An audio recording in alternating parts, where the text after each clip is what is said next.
Matthew chapter 20, English Standard Version. For the kingdom of heaven is like a master of a house who went out early in the morning to hire laborers for his vineyard.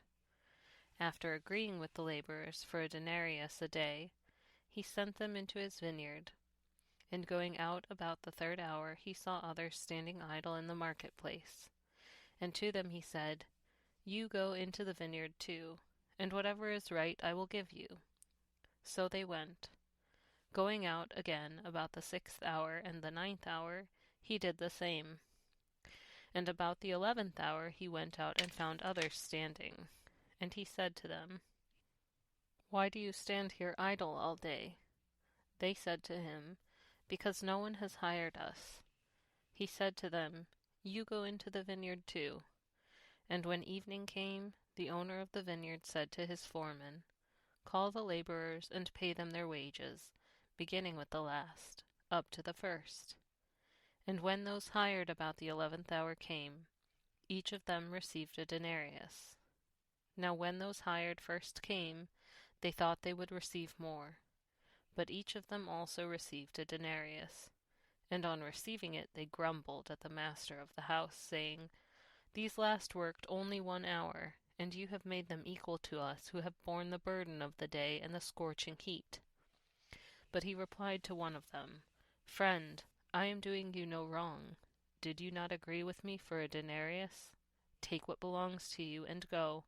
I choose to give this last worker as I give to you. Am I not allowed to do what I choose with what belongs to me? Or do you begrudge my generosity? So the last will be first, and the first last." And as Jesus was going up to Jerusalem, he took the 12 disciples aside, and on the way he said to them, "See, we are going up to Jerusalem, and the Son of Man will be delivered over to the chief priests and scribes, and they will condemn him to death, and deliver him over to the Gentiles to be mocked, and flogged, and crucified, and he will be raised on the 3rd day."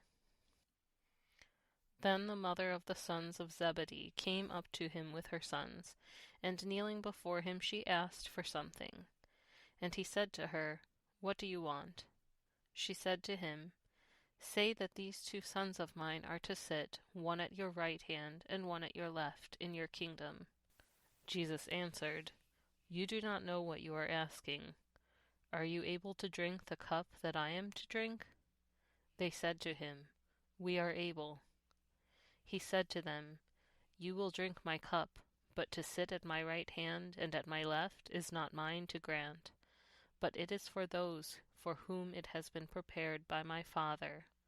And when the 10 heard it, they were indignant at the 2 brothers.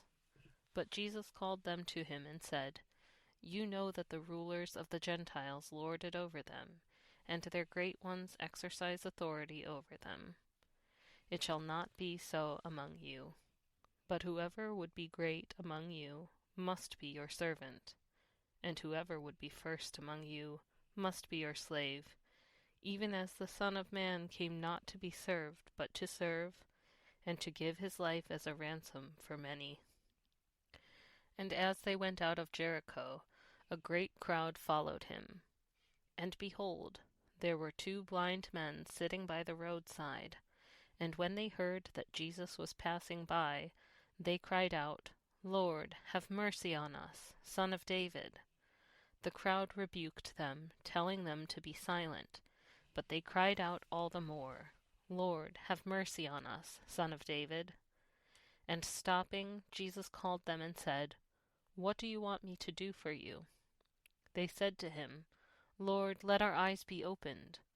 And Jesus in pity touched their eyes, and immediately they recovered their sight and followed him. This is the gospel of our Lord.